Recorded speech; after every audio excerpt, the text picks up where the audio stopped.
बिस्मिल्लाहिर्रहमानिर्रहीम।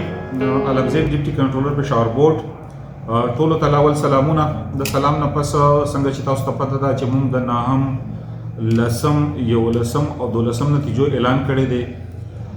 په دې سلسله کې بعض وضاحتونه درکول ضروری دي.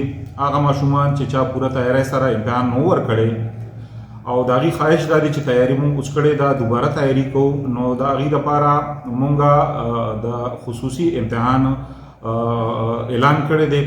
دغه امتحان چې کوم د لسم او د دولسم د ماشومانو دپاره وي دا به د 25 نومبر نه شروع کیږي او دې سلسله کې مونږ د داخلو شیډول هم جاری کړی دی. نو هغه بچي چې څوک امپرومنټ کول غواړي که هغه په یو پرچه کې وي که په دوو پرچو کې وي او که په ټول اگزام کې امپرومنټ کول غواړي نو هغې داخلې کولی شي. دویم نمبر خبره ده یو لسم او د نهم د ماشومانو ده. نو هغه ماشومان چې چا تیاری پوره نو د هغې مارکس کم راغلی دي نو د هغې سلسله کې هم دا خبره ده چې هغې دپاره مونږ یو امتحان اخلو. انشاءالله یو ورځ نیمه کې به د هغې د شیډول اعلان مونږ وکړو.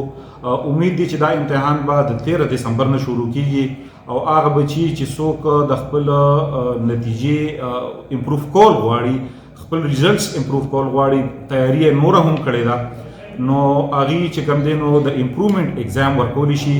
پېښور بورډ د کینسلیشن پالیسي ختمه کړې ده. زمونږ نوې پالیسي د امپرومنټ ده. ماشومان په یو پرچه کې په دوو پرچو کې او په ټول اگزام کې امپرومنټ کولی شي. که فرض کړئ د دوی تیاری بیا نامکمل او د هغې مارکس زیات نشو نو د هغې زړې نمبرې چې کومې دي نو هغه به بحال وي. او دې سلسله کې که د بچو نور څه کوېسچنز وي نو موږ هغې جواب ورکولو ته تیار یو. هر ټایم بورډ کوشش کوي چې پوره ایماندارۍ سره او پوره احتیاط سره ستاسو امتحانونه والي، ستاسو نتیجې تیاری کړي. امید دی چې تاسو به خپل تیاری نورم بهتر انداز کې وکړئ او روان امتحان کې به حصه واخلئ.